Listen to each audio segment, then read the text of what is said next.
Semangat nggih Bapak Ibu. Semangat Bu. Semangat. Masih 3 teman lagi yang belum presentasi nih.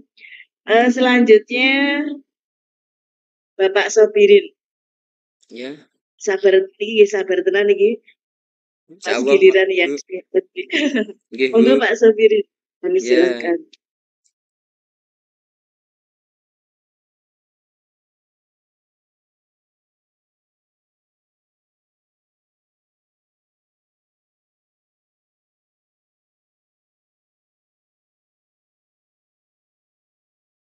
Ya, sebelumnya Assalamualaikum warahmatullahi wabarakatuh. Waalaikumsalam warahmatullahi wabarakatuh. Ya, anak-anakku sekalian, ditata dulu ya buku-bukunya. Yang selain agama Ya, Pak. dimasukkan ke tas ya, anak-anakku sekalian. Ya, Pak. Ya, Pak. Sudah? Kalau sudah, saya absen dulu ya. Hari ini masuk semua apa enggak? Masuk semua. Ya, alhamdulillah. Gimana kabarnya anak-anakku? Sehat? Sehat, alhamdulillah. Ya, sebelum mata pelajaran di pagi hari ini, kita mulai dengan baca doa dulu ya.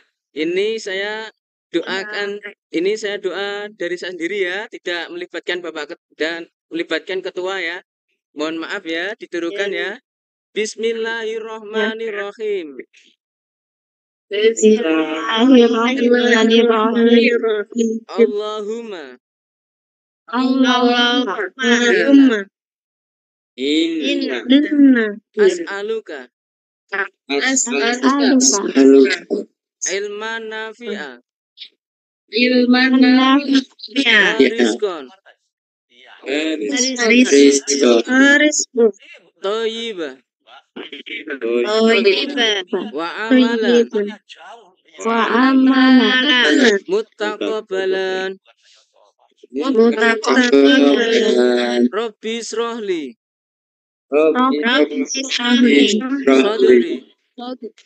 sadri wa yassirli amri wahlul uqdatam min lisani yafqahu qawli.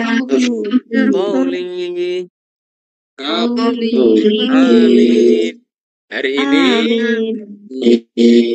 Hari ini kita masuk ke bab 3 ya, yaitu membaca dan mengartikan Quran soal Maun.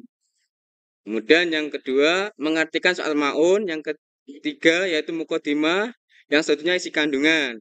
Nah, sebelum lanjut ke surat Al-Maun, marilah kita bersama-sama mengenal huruf hijaiyah. Anak-anakku semua udah hafal huruf hijaiyah? Sudah. Apa bedanya huruf hijaiyah dengan huruf abjad? Siapa yang tahu? Bentuknya hijaiyah ditulis dari kanan. Kalau huruf abjad dari apa sampai apa dari ya? Kiri. Dari A sampai ya. Ya, alhamdulillah semua sudah hafal ya. Sekarang kita bersama-sama membaca huruf hijaiyah dulu ya. Alif diturukan. Alif. Qaf. Lam alif. Lam alif. Hamzah. Hamzah. Iya. Iya. Berarti yang pertama kali apa huruf hijaiyah itu anak-anakku? Alif. Ya, alif. Alif itu huruf angka 1 ya. Ke atas menunjukkan kita itu taat kepada Allah, harus taat kepada Allah. Lah, udah hafal semua, kita lanjut yang selanjutnya. Tata cara membaca Al-Quran dengan media Iqra. Nah, ini ada Iqra 3. Saya suruh membaca Mas Aris, bisa ya? Bisa, Pak. Ayo dibaca Mas Aris. Yang mana, Pak? Semua, yang Pak. Dari pertama yang atas, dari kanan. Dari fa'ala. Terus bawahnya fa'ala. Fa'ala yaf'ulu Kataba. Bawahnya kataba. Kataba. Yang terakhir pojok sendiri yang paling bawah, paling kiri. Baro. Ghifaro. Alhamdulillah Mas Aris bisa, yang lain bisa apa enggak ya? Bisa. Ngaji semua enggak di rumah? Ngaji, alhamdulillah. Sampai Al-Quran apa belum ini semua? Al-Quran. Ya, alhamdulillah. Kita lanjut ya. Sekarang surat Al-Ma'un. Saya suruh membaca Mbak Sika Iza. Tolong dibaca, bisa enggak Mbak Sika? Coba Mbak. A'udzu billahi minasyaitonir rajim. Bismillahirrahmanirrahim. Ara'aital ladzi yukadzibu biddin, fadzalikal ladzi yad'ul yatim wa la yahuddu 'ala ta'amil miskin, fawailul lil musallin alladzina hum 'an salatihim sahun, alladzina hum yura'una wa yamna'unal ma'un. Ya, sempurna. Tepuk tangan dulu untuk Mbak Iza. Nah, yang selanjutnya ini kita melanjutkan ke Muqaddimah. Saya baca dulu ya, mau didengarkan. Nanti ada pertanyaan. Surat ini diturunkan di kota Mekah sesudah surat Al-Kautsar. Ada keterangan lain bahwa ayat 1 sampai 3 diturunkan di Mekah. Sedangkan selebihnya 4 sampai 7 diturunkan di Madinah. Nama surat ini diambil dari kata al-ma'un yang terdapat pada ayat yang terakhir. Menurut etimologi al-ma'un berarti banyak harta yang berguna atau bermanfaat untuk kebaikan, ketaatan, dan zakat. Surat ini menggambarkan orang yang tidak mampu atau tidak mau membayar zakat dan tidak mau berinfak untuk membantu fakir miskin. Sebenarnya Allah mengancam orang yang punya harta tetapi tidak mempunyai kepedulian sosial yang tinggi. Itu tadi Muqaddimah tentang soal Ma'un. Nah, di sini ada yang tahu enggak? Surat Al-Ma'un itu diturunkan di Mekah. Apa arti dari diturunkan di Mekah? Siapa yang tahu? Mohon dengan tangan. Termasuk surat iya Pak. Maksud dari diturunkan di Mekah. Diturunkan sebelum Nabi Muhammad hijrah. Ya, terima kasih banyak. Benar sekali jawabannya. Kalau surat diturunkan di Madinah sesudah Nabi hijrah. Setelah Nabi hijrah. Nah, lanjut ke asbabun nuzul ya. Mohon diperhatikan sekali lagi. Ayat 1 sampai 3 tadi diturunkan setelah terjadi peristiwa menyembelih hewan untuk pesta, kemudian anak yatim yang minta-minta oleh kafir Quraisy tersebut bukannya diberi, akan tapi justru malah dibentak-bentak dan diusir. Demikian diterangkan dalam tafsir Quraisy Shihab ya. Yang selanjutnya, kemudian ayat keempat dan sampai 7 turun berkenaan dengan orang yang munafik yang memamerkan sholat kepada orang yang beriman. Mereka melakukan sholat dengan riak dan meninggalkannya. Nah, di sini ayat keempat dan 7 orang yang pamer terhadap sholatnya. Maksudnya ketika ada tamu, padahal Anda itu nggak pernah sholat. Ketika ada tamu, Anda rekai izin, Pak saya izin mau sholat. Padahal sebelumnya tidak pernah melakukan sholat. Nah, itu tandanya pamer atau riak ya. Selanjutnya kita membaca ayat per kata, per kalimat ya. Satu ayat dulu. Ara'aital ladzi yukadzibu biddin. Mohon diulangi untuk semuanya. 1, 2, 3.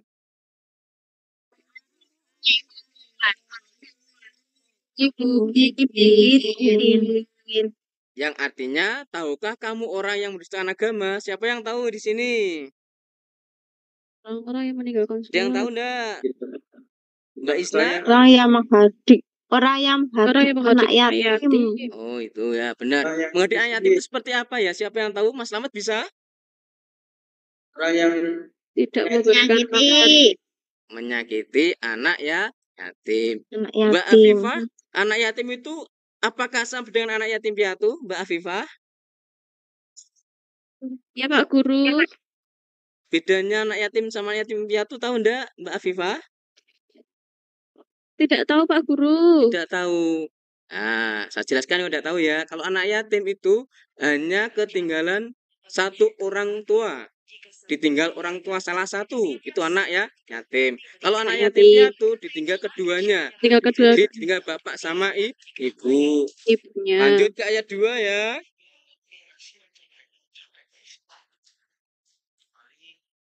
Kita baca fadzalikal ladzi yad'ul yatim, yang artinya itulah orang yang mendidik anak yatim. Tadi sudah dijelaskan bahwa anak yatim adalah yang tidak memiliki ke satu orang tua atau lebih atau dua orang tua. Jadi anak yatim piatu. Yang ketiga, wala yahudu ala ta'amil miskin, dan tidak menganjurkan beri makan kepada fakir miskin. Selanjutnya ayat keempat, fawailul lil musallin, maka celakalah bagi orang yang sholat. Nah di sini kok bisa ya wong sholat kok celaka? Ya karena sholatnya tadi pamer, pengen dipuji. Wah kayak anaknya taat kepada Allah. Ya, yang ayat 5, alladzina hum an sholatihim sahun, yaitu orang-orang yang lalai dalam sholatnya. Di sini orang yang lalai itu seperti apa ya? Siapa yang tahu? Mbak Titis tahu enggak? Mbak Fifah tahu enggak? Mbak Titis tahu? Orang yang lalai sholatnya? Orang yang lalai sholatnya? Mengulur waktu. Apalagi? Sholat di akhir. Apalagi? Sholat di akhir waktu. Ya, bagus banget. Sempurna nilainya 100 buat Mbak Titis. Selanjutnya, ya. Selanjutnya ayat ke-6, alladzina hum yuraun, orang-orang yang berbuat riya, tadi pamer ya. Selanjutnya yang ke-7, wa yamna'unal ma'un, dan enggan menolong dengan barang yang berguna. Berarti surat Al-Ma'un ada berapa ayat semuanya? Ada 7 ayat. Diambil di ayat berapa tadi? Siapa yang tahu? Terakhir ayat ke-7. Ayat ke-7 yang bunyinya wayamnaunal ma'un. Kalau urutan suratnya siapa yang tahu? Siapa yang tahu urutan suratnya? 107 dalam Al-Quran. Ingat ya, Quran itu ada 100 berapa? Dalam Al-Quran surat itu 114. Yang pertama adalah surat Al-Fatihah apa Al-Baqarah semuanya? Al-Fatihah. Al-Fatihah ada berapa ayat? Siapa yang tahu? 7 Ada 7 lah. Sekarang saat ini kita tadi mempelajari tentang Al-Ma'un, yaitu surat yang ke-107 memiliki ayat 7, diturunkan di mana tadi? Sekali lagi. Di Makkah. Di kota Mekah. Ya, bagus banget. Sekarang kita lanjut ke arti surat Al-Ma'un. Kita lewati, tadi sudah dibaca bersama-sama. Selanjutnya kita ke tafsir ayat. Mohon dibaca Mas Slamet. Adakah Mas Slamet hari ini? Ada, Pak. Ya, tolong dibaca 3 bait ya, Mas. Sampai kemudian Allah. Tulisannya kecil, Pak. Ya, kelihatan? Nah, dibaca dulu, Mas Slamet. Pendusta agama dijelaskan dalam ayat 193. Surat ini diawali dengan kalimat tanya untuk menarik perhatian pembacanya. Kemudian Allah sendiri yang menjawab pertanyaan tersebut.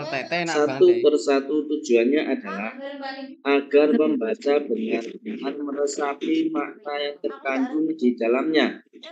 Biasanya setiap ayat yang didahului dengan tanya mengandung nilai yang sangat penting untuk segera dipahami dan diamalkan. Sudah, maka sebenarnya Pak Slamet ya, sudah berhenti dulu. Itu sudah Pak Slamet, makasih ya sudah dibaca. Semuanya dibaca sendiri di rumah ya. Lanjut ke isi kandungan. Di sini ada isi kandungan surat Al-Maun.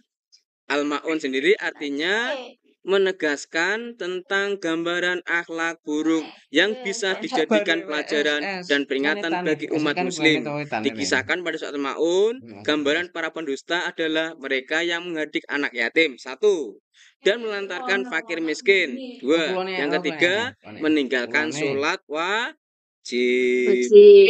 Terus selanjutnya kita ke munasabah ayat ya. Mohon dibaca dengan teliti.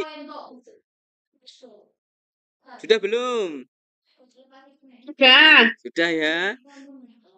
Langsung kita ke artinya saja. Tentang dunia dan akhirat, mereka menanyakan kepadamu, wahai Muhammad, tentang anak-anak yatim. Katakanlah, memperbaiki keadaan mereka adalah baik, dan jika kamu mempergauli mereka, maka mereka adalah saudara-saudaramu. Allah mengetahui orang yang berbuat kerusakan dan yang berbuat kebaikan, dan jika Allah menghendaki, niscaya Dia datangkan kesulitan kepadamu. Sungguh Allah perkasa, Maha Bijaksana. Itu adalah surat dari Al-Baqarah ayat 220. Selanjutnya lanjut munasabah ayat. Di sini dijelaskan dalam soal Ankabut ya. Dan dirikanlah sholat, sungguhnya sholat itu mencegah dari perbuatan keji dan mungkar. Dan sungguhnya mengingat Allah, sholat adalah lebih besar keutamaannya dari ibadat-ibadat yang lain. Dan Allah mengetahui apa yang kamu kerjakan. Ingat ya anakku, sholat adalah yang pertama kali dihisab di hari akhir. Paham enggak? Paham tidak? Paham, Pak. Paham. Ya, alhamdulillah semua Anda di rumah. Tolong padang. Ada yang tidak? Ingat ya, kalau tidak nanti Sholat, mendapatkan Pak. apa? Yang tidak melaksanakan mendapatkan apa? Dosa. Ya, yang terakhir, karakter orang yang munafik yang melaksanakan sholat dalam keadaan terpaksa dengan harap pujian dari manusia. Digambarkan dalam Surat An-Nisa ayat 142 yang bunyinya, sesungguhnya orang yang munafik itu menipu Allah dan Allah akan membalas tipuan mereka. Dan apabila mereka berdiri untuk sholat, mereka sendiri dengan malas. Mereka bermaksud riya dengan sholat di hadapan manusia, dan tidaklah mereka menyebut Allah kecuali sekali. Tuh, sekarang lanjutnya ciri-ciri orang yang mendustakan Allah. Yang pertama yaitu menyia-nyiakan anak yatim. Ada enggak di samping tetangga Anda yang anak yatim? Ada. Kamu kasih apa? Mas, Mbak, ketika ada anak yatim lewat, minta-minta. Minta. Kemudian yang kedua ya, lanjut ya. Tidak mau beri makan orang miskin. Yang kecil melalaikan sholatnya, di orang yang berbuat riak, sombong, takabur, ingin dipuji orang. Yang terakhir tidak mau menolong dengan barang yang berguna. Lah sekarang ini ada soal 5, mohon ditulis, dikerjakan di rumah ya, itu buat PR ya, latihan soalnya ya. Siap semua? Ya, Pak. Siap. Bentar, Pak, baru saya Kira-kira tulis, dia Pak. bisa jawab dah ini, mungkin untuk besok biar dapat 100. Dia bisa jawab ini nomor 1 karena buat PR, jadi tidak ada yang boleh menjawab. Ya, itu saja mata pelajaran di pagi hari ini tentang soal maun. Adakah yang dipertanyakan? Ada. Tidak ada. Jelas, Pak. Yes, Jelas makasih, tidak? Pak. Jelas, Pak. Jelas. Alhamdulillah. Karena sudah jelas semua dan ada PR, mohon bisa dikerjakan ya. Tadi Al-Maun tidak boleh tentang apa tadi? Menghardik anak yatim, tidak boleh riya dan tidak boleh melalaikan sholat. Itu ada 3 poinnya. Ya, sudah paham semua ya? Kalau sudah paham, bisa diakhiri tidak ini di hari ini? Bisa. Kalau bisa. Kita tepuk pulang dulu ya. Bisa enggak tepuk pulang? Karena terakhir ya. Karena bebas. karena bebas. Setelah jam agama pulang, kita tepuk pulang, langsung pulang ya. Ya, Pak. Ya, Pak. Kita coba dulu ya. Tak gitu, Tepuk Pak. pulang. Ya, sudah bel, Pak. Diteruskan ya, tepuk pulang. Tepuk pulang. Persiapan. Ayo. Persiapan. Duduk. Berdoa. Dimulai. Nanti Dimulai. diawali sama doa kafaratul majlis ya. Bisa ndak? Ya, Pak. Ya, kita ya mulai ya. 1, 2, 3. Tepuk pulang. Persiapan. Duduk. Berdoa.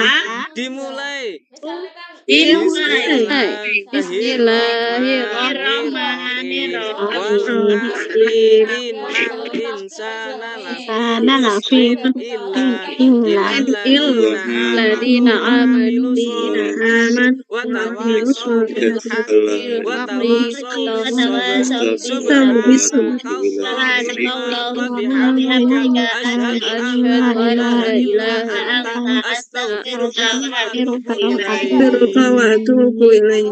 Dah, sekian itu mata pelajaran tentang PKI tentang Al-Maun. Kurang lebihnya mau dimaafkan ya anak-anak.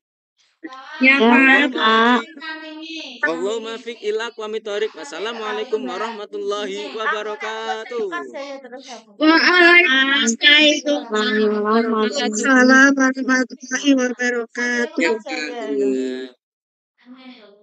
Dadah, Pak. Iya, dadah. Terima kasih Pak Sofirin. Berikan tepuk tangan untuk Pak Sofirin. Metune piye? Sik metune piye? Di akhir-akhir masih semangat nggih, walaupun sudah sampai jam 5. Kami mohon nanti agak dipersingkat untuk Ibu Titis dan Ibu Zara nggih. Selanjutnya monggo Ibu Titis Kinanti kami persilahkan.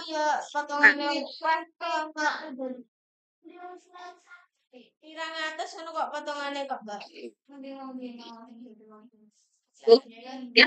Terus asal ke sekolah mama aku nggak mau pakai gelang, nggak mau pakai alih-alih, nggak mau pakai apa-apa. Olahraga sakit dari siapa yang bilang kayak gitu?